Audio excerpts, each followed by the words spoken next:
시청자 여러분 안녕하십니까. 이충근의 국제정치입니다.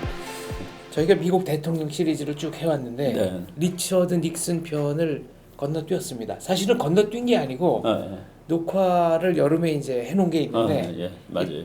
제가 반팔 차림이어서 네, 차마 쓰지 못해서 다시 새롭게 그렇군요. 다루어 보겠습니다. 리처드 닉슨이라 그러면 이제 거의 최초의 서부 출신, 캘리포니아 출신 그렇죠. 대통령이고요. 닉슨 박물 도서관이 그 고향에 있습니다. 네.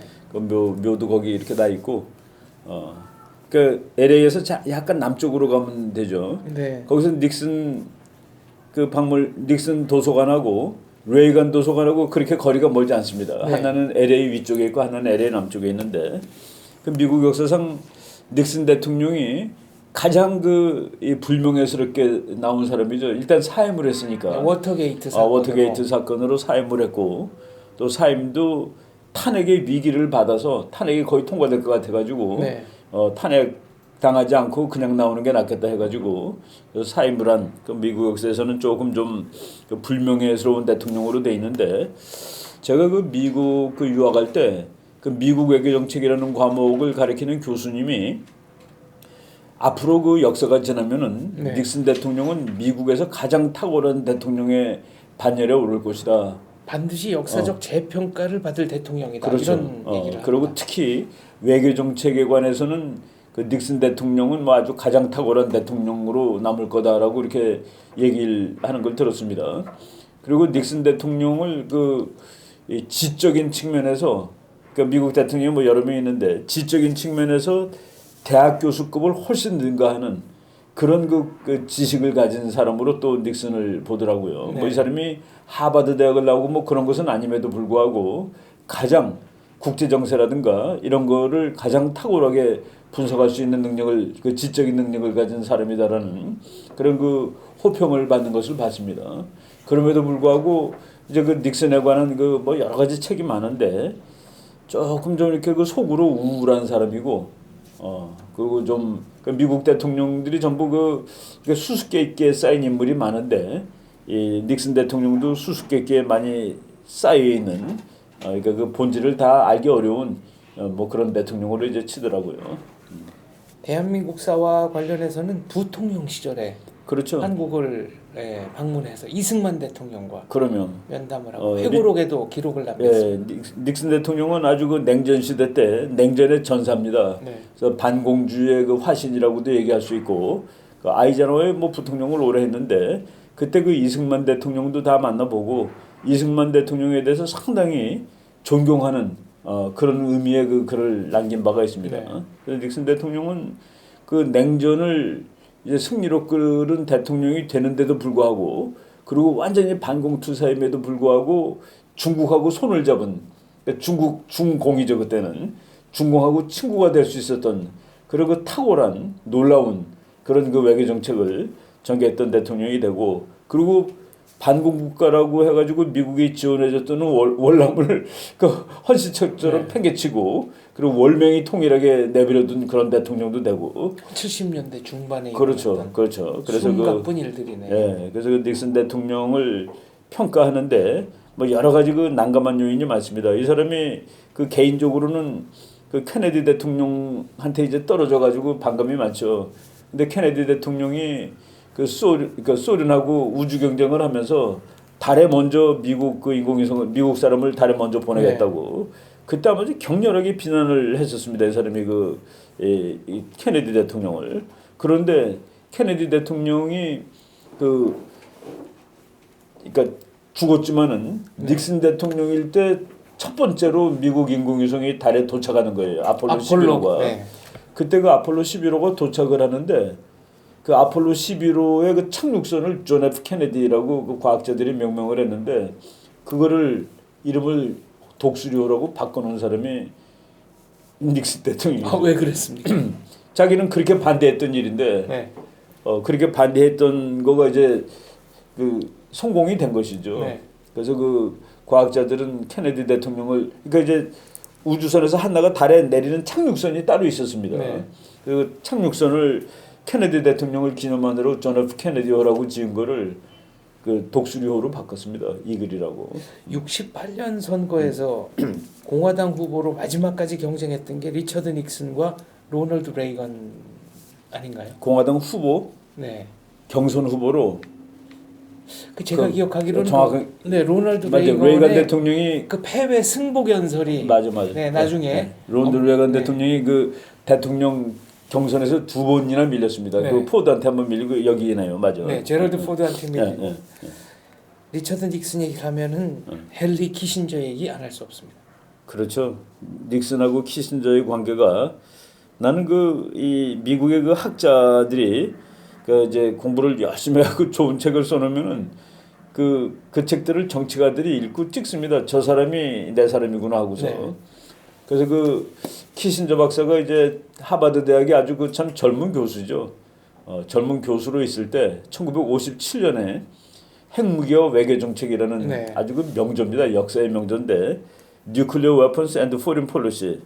그 책은 아주 그 대학원생들이 있는 학술 서적임에도 불구하고 네. 그 보통 민간인들도 뭐 그냥 뭐 엄청나게 많이 사봐가지고 이제 베스트셀러, 그러니까 일반 시민들의 베스트셀러가 됐던 책인데 그거를 닉슨 대통령이 이제 57년에 사서 보고 자기 마음에는 내가 그 뭐 이제 야망이 있는 사람이니까 내가 대통령이 되면은 이 사람을 내가 데려다 써야 되겠다라고 이제 그 이미 마음에 결정을 하고 있었던 거예요. 그런데 진짜 대통령이 당선이 된 다음에 그 키신저를 만났습니다. 뉴욕에서 만났어요. 자기는 워싱턴이고 키신저는 보스턴인데 조금씩 서로 이제 양보를 해가지고 중간에서 만난 거죠. 그리고 록펠러가 그 만남을 주선을 했습니다. 네. 근데 갔을 때 키신저 박사한테 우리 내가 대통령이 되면은 백악관에 와서 국가안보 보좌관을 해달라, 네. 내셔널 시큐리티 어드바이저를 해달라라고 얘기하니까 키신저가 어떻게 나를 알고 어떻게 그런 생각을 하게 되었냐 했을 때 내가 당신이 10년 전에 쓴 책을 핵무기와 외교 정책을 읽고 그때 너무 감동을 받아가지고 당신을 내가 이제 쓰고 싶었는데 지금 이렇게 대통령 당선자가 돼서 온 거 아니냐. 그래서 부탁을 한다 그랬더니 키신저가 더 재밌게 얘기를 했죠. 내가 대통령이 되면은 미국의 외교 정책은 어디서 하는 거냐. 그러니까 미국 외교 정책은 국방부, 국무부, 백악관 이 셋이서 서로 경합합니다. 서로 막 싸워요. 의견 다를 때 막 서로 치고받고 하는데 거기 이제 뷰로크라틱 폴리틱스 모델이라고 그러죠. 그렇게 설명하는 거를. 네, 관료적 정치. 관료적 정치 모델 해갖고 관료 사회 내 정치. 막 피튀기는 싸움합니다. 그런데 대통령이 당연히 백악관에서 하는 거지. 그러니까 자기가 국방부하고 국무부를 압도할 수 있다는 그 확인을 받고서 힘을 실어주겠다. 그 힘을 실어줘서 오는 것이죠. 바로 그때 닉슨 대통령 있을 때 닉슨 키신저가 다 하는 겁니다. 그때 그 국무장관이 누군지도 잘 몰라요. 국민들이. 네. 뭐 키신저가 다 하니까. 그리고 또 국방장관이 누군지도 뭐 그냥 뭐 별로 이렇게 지위가 그러니까 이미지가 부각이 안 되는 그런 외교를 했는데 그 키신저의 현실주의 국제 정치 그리고 닉슨의 반공주의 현실주의가 합쳐져 가지고 바로 이 러시아하고 중국이 얘네는 하나로 쳤습니다. 공산주의자들은 이념이 같으니까 하나일 거다 했는데 그거를 띄어낸 것이죠. 둘이 이제 다투는 것을 확인하고 중국을 띄어내서 중국을 활용해서 러시아를 우리가 북한에서 북한분이 이메일 보낸 거가 바로 그 얘기입니다. 그래서 미국이 중국을 띄어내고 그 중국을 띄어낼 때 미국이 한 거 보면 정말로 놀라운 일들입니다. 그때까지는 대만이 유엔의 상임이사국이거든요. 중국을 대표하는 나라. 중국을 대표하는 나라지만 미국이 안 된다 그러니까 대만이 대표하는데 거부권도 갖고 있었습니다. 당연하죠. 비토권도 있는. 근데 그거를 미국이 쫓아내고 그것도 참 보면은 대만이 나는 안 나간다고 거부도 못했습니다. 그렇죠? 예, 일본의 소설가 무라카미 하루키가 최근에 펴낸 직업으로서의 소설가라는 책에 보면 이런 대목이 나옵니다. 우리가 역사적인 사건을 공부할 때 절대로 재현해내지 못하는 게 하나가 있다. 그게 당대적 감각이다. 그러니까 그 사건이 당대에 얼마나 충격적이었는지는 그렇죠. 그 당대인의 시각에서 볼래야 볼 수가 없는 거 아닙니까? 이 미중 수교도 어마어마한 충격이. 이거 뭐 세계를 며칠 만에 세계를 변환시킨 것이죠. 그래서 그때 한국의 신동한과 월간조선이 세계를 바꾼 일주일이라는 별책 부록을 내기도 했을 만큼. 그 영어 책으로도 그런 제목이 있습니다. 네. 세계를 바꾼 일주일 해가지고 닉슨이 뭐 그 모택동 만나고 뭐 이런 얘기 나오는데. 네. 그래서 소련은 철의 장막, 그렇죠. 중국은 그렇죠. 이제 주계 장막. 네. 그 주계 장막을 뚫고 들어가는데 그것도 이제 시간을 이제 뭐 잘 맞춘 것이죠. 맨 처음에는 키신저가 들어가서 그 비밀로 이제 그 길을 터놓고 주은래와 회담을 주은래와 회담해서 그 길을 터놓고 그리고 이제 나중에 그 닉슨이 뭐 외교 관계를 이제 성립을 하는데 그것도 그 무렵에 이제 그 괌 독트린이라는 게 나옵니다.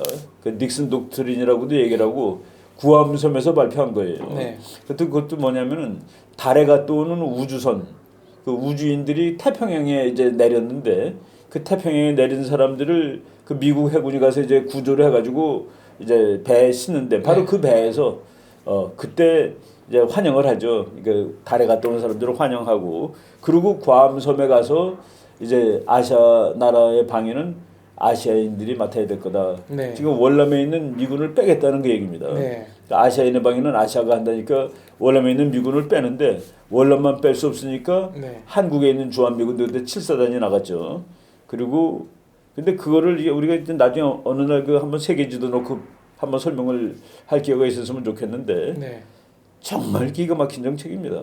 그러니까 월남을 미국이 빼면은 무슨 효과? 월남에 미군이 52만 명까지 있었습니다. 네. 그러니까 중국하고 수교를 하는 그 하고서 이거 모든 걸 다 만들어 주는 거예요.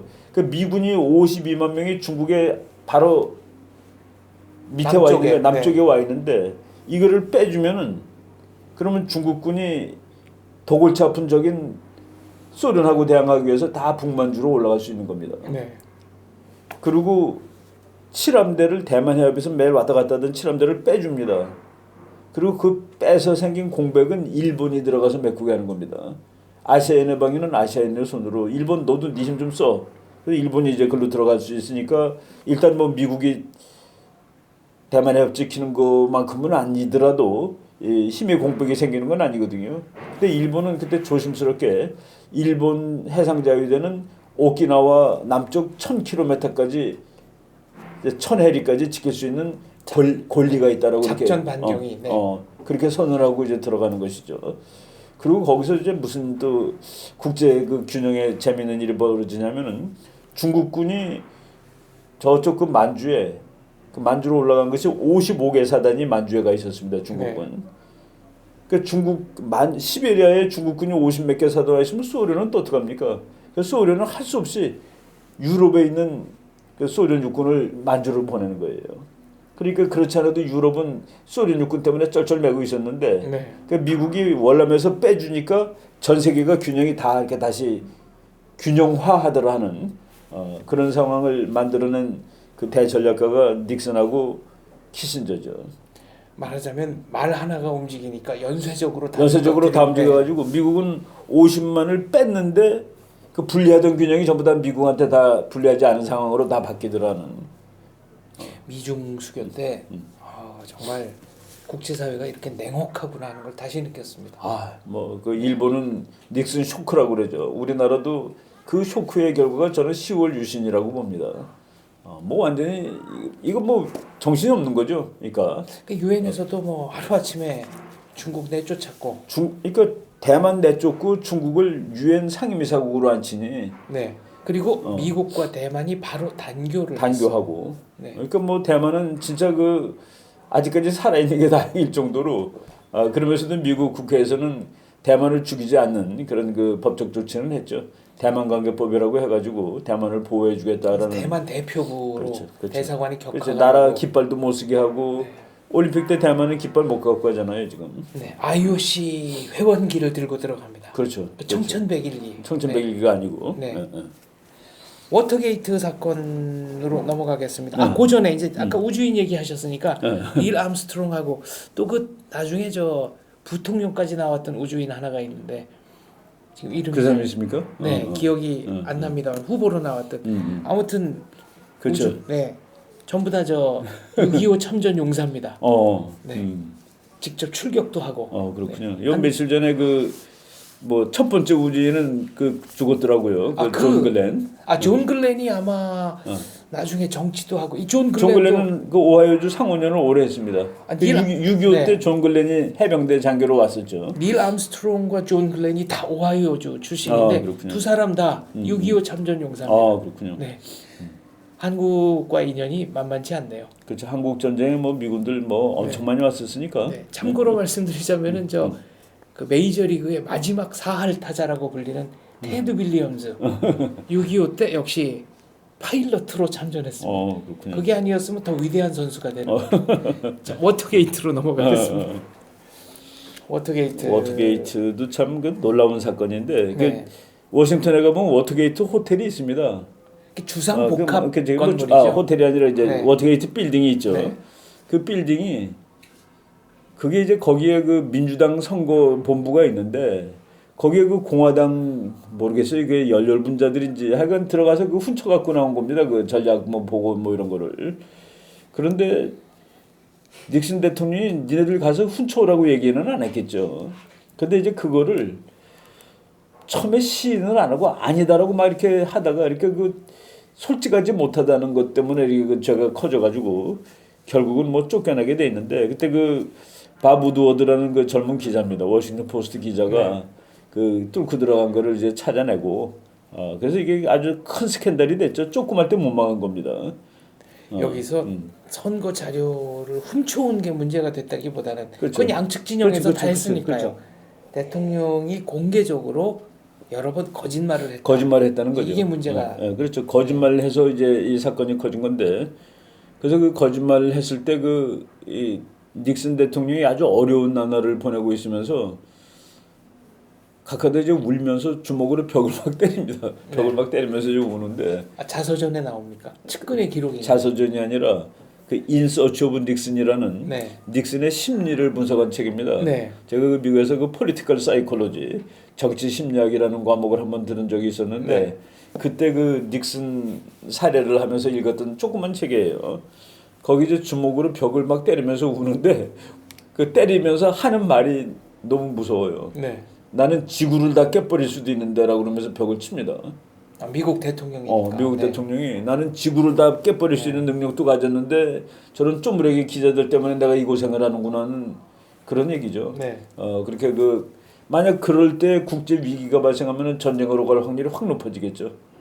가서 공격해 할 확률이 높죠. 대통령의 심리 상태가 대통령의 심리 상태가 아주 불안전하고 그리고 분노에 차 있고 그런 그래서 그 정치 심리학이라는 과목도 보면은 참 그 정상적인 사람이 대통령을 해야 되겠구나 하는 그런 이 두려움을 주는 과목입니다. 근데 닉슨 대통령이 대통령 끝날 때까지 아주 그 이해가 안 되는 사람인데 대통령직을 내일 12시에 사임하겠다 그랬습니다. 그러고서 아침에 비행기를 타고 고향으로 가는 거예요. 캘리포니아로. 근데 대통령직을 사임하는 시간이 12시인데 12시면 하늘을 날고 있을 때입니다. 비행기 안에서 이제 비행기 안에서. 그러니까 워싱턴에서 떠나서 캘리포니아까지 가는데 12시가 되니까 가는 도중에 자기는 대통령이 아닌 거가 되는 것이죠. 법적으로. 12시까지는 대통령이고.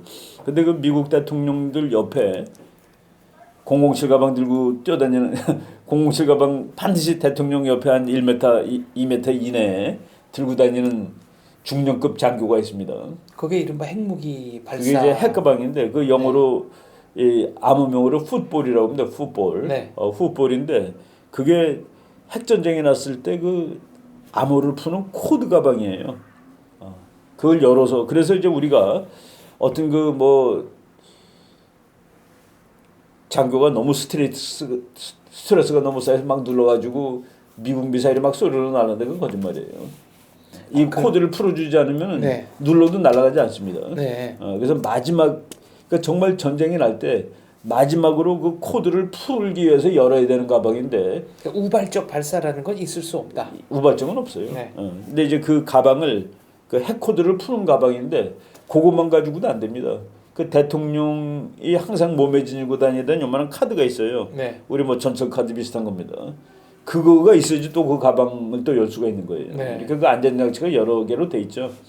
그거는 내가 그 클린턴 대통령 때 바로 그 핵가방을 들고 다니던 사람이 쓴 회고록에서 읽은 이야기입니다. 네. 그런데 닉슨 대통령이 그 가방을 그러니까 12시까지는 자기가 대통령이니까 핵가방이 자기 옆에 있어야 된단 말이죠. 12시까지는. 네.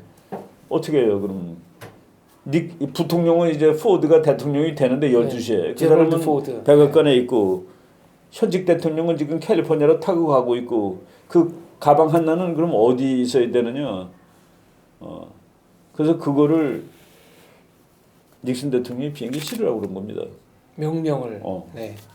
그러니까 거기서 했습니다. 그 어정쩡하니까 실으라고. 네. 내가 12시까지 대통령이니까. 근데 그 가방이 캘리포니아에 갔다가 즉석에서 또 쏜다 하더라도 또 몇 시간의 공백이 생기는 거죠. 그러니까 뭐한 2~8시간 공백 생기는 거 네. 아니겠습니까? 키신저가 가짜 가방을 거기다 실었습니다. 가짜 가방을. 닉슨은 그 알았습니까? 아니면 모르죠. 네. 그리고 진짜 가방은 그 지금은 알겠죠. 네. 저놈들이 가짜 가방을 실었구나 하고 책에 다 나온 얘기니까. 네. 그 에어포스 1이라는 그러니까 공군 그러니까 미국 1호기 네. 그 조종사가 쓴 책에 나오는 네. 얘기입니다. 아주 참 그거 보면은 우리 그 인간의 역사가 네. 뭐 아주 그래요. 그러니까 제가 그 얼마 전에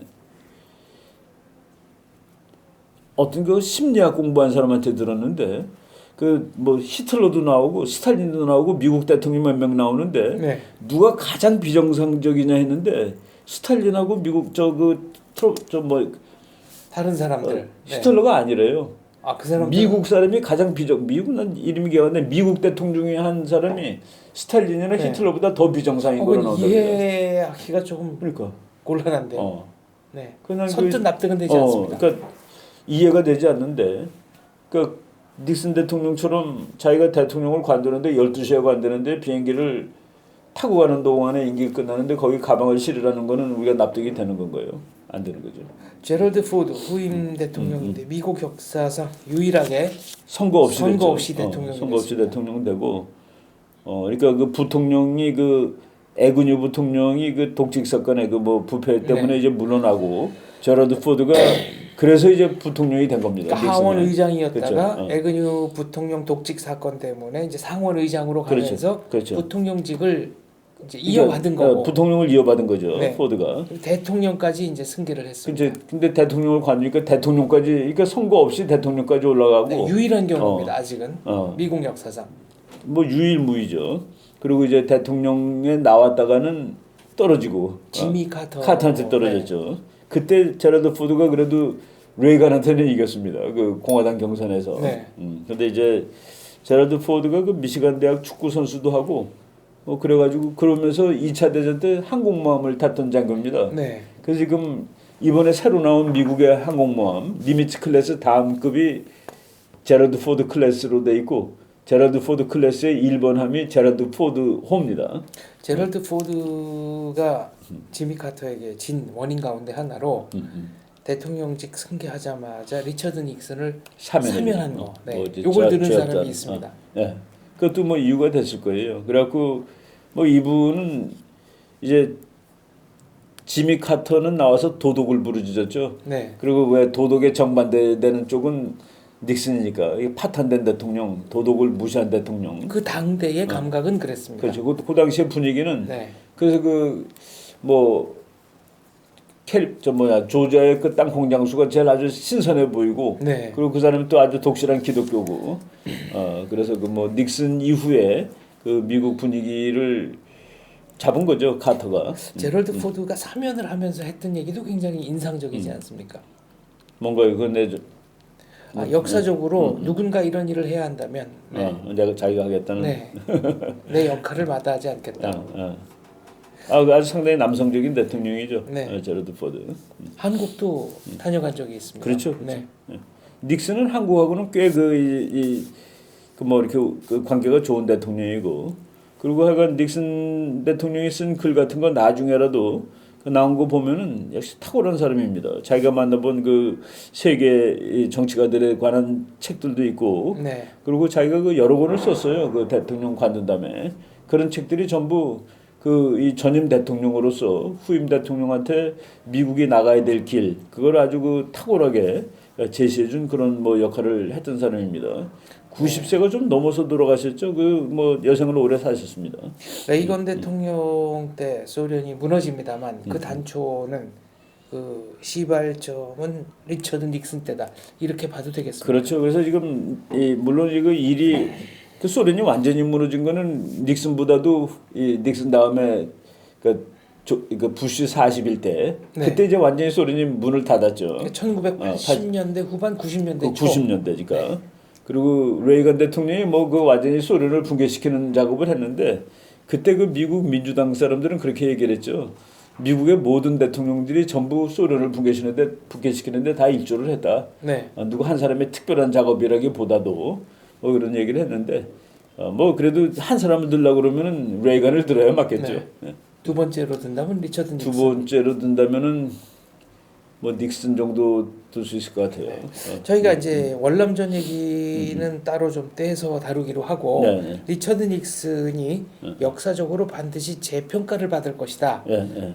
역사학자와 정치학자들이 이구동성으로 그렇죠. 이렇게 얘기하는 이유는 과연 뭘까? 이걸 좀 정리해 주시죠. 그 이 사람이 이 소련하고는 이 사람 이후에 이제 대땅뜨가 되는 거죠. 이게 네. 물론 대땅뜨가 네. 해빙이 케네디 다음에 시작됐지만은 그 해빙을 제대로 했고 저 사람은 그 미국이란 나라의 그 외교 정책을 정말 국가 이익에 그러니까 도덕적 고려라기보다도 네. 국가 이익에 기초한 그러니까 중국하고도 얘기할 수가 있고 중국을 떼어낼 수도 있고 그러니까 어떻게 보면 너무 냉혹하지만은 그럼에도 불구하고 미국의 국가 이익을 위해서 보통 사람 할 수 없는 일을 했다 하는 그런 이 칭송을 받는 것이죠. 네.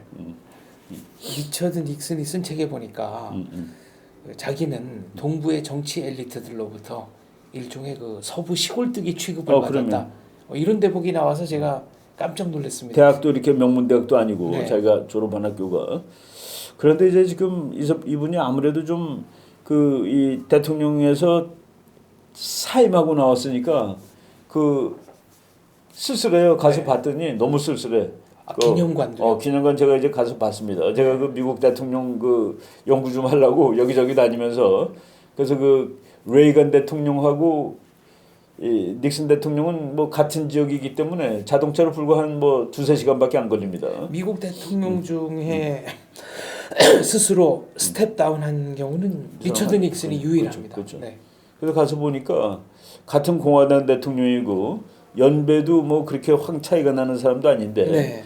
그런데 레이건 대통령 도서관은 완전히 뭐 하나의 뭐라고 그럴까 슈라인이에요. 미국의 위대한 사람을 모셔놓은 그리고 사람들도 온 사람도 많고 네. 그리고 규모가 상대가 안 되게 크고 성전 비슷하게 돼 있는데 닉슨의 기념관은 닉슨 기념관은 쇠락한 느낌이 듭니다. 쇠락하고 없어요 사람이. 네. 근데 평일날 갔었는데 그래서 내가 마음 놓고 뭐 이거저거 다 이렇게 뒤져보고 왔습니다. 네. 내 마음대로. 그 뭐 사람이 없으니까. 근데 레이건 거기는 뭐 그냥 뭐 바글바글하게 사람이 많았습니다.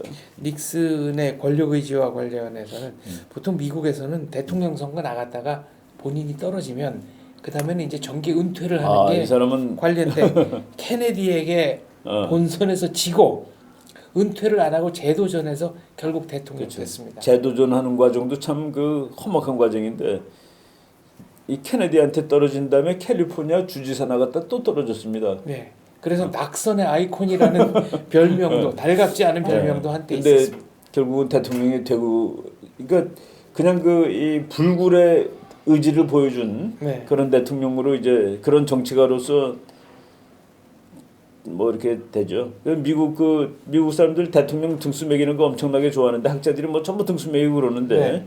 이 사람은 지금 등수가 아주 낮게 나와요. 네. 그러니까 아직까지 기억이 뚜렷하기 때문에 근데 하여간 뭐 우리 제임스 로치라는 아주 원로 교수였는데 그분이 미국 외교 정책 가르치면서 닉슨 대통령은 후세 학자들이 분명히 평가를 다시 할 거다고. 네. 그러니까 자기는 외교 정책에 관한 뭐 최고의 대통령으로 평가하겠다고 얘기를 하는데 뭐 이분들 책을 쭉 보니까 뭐 그런 평가 받기에 충분한 그런 그 지적인 지력을 갖춘 그런 대통령이더라고요.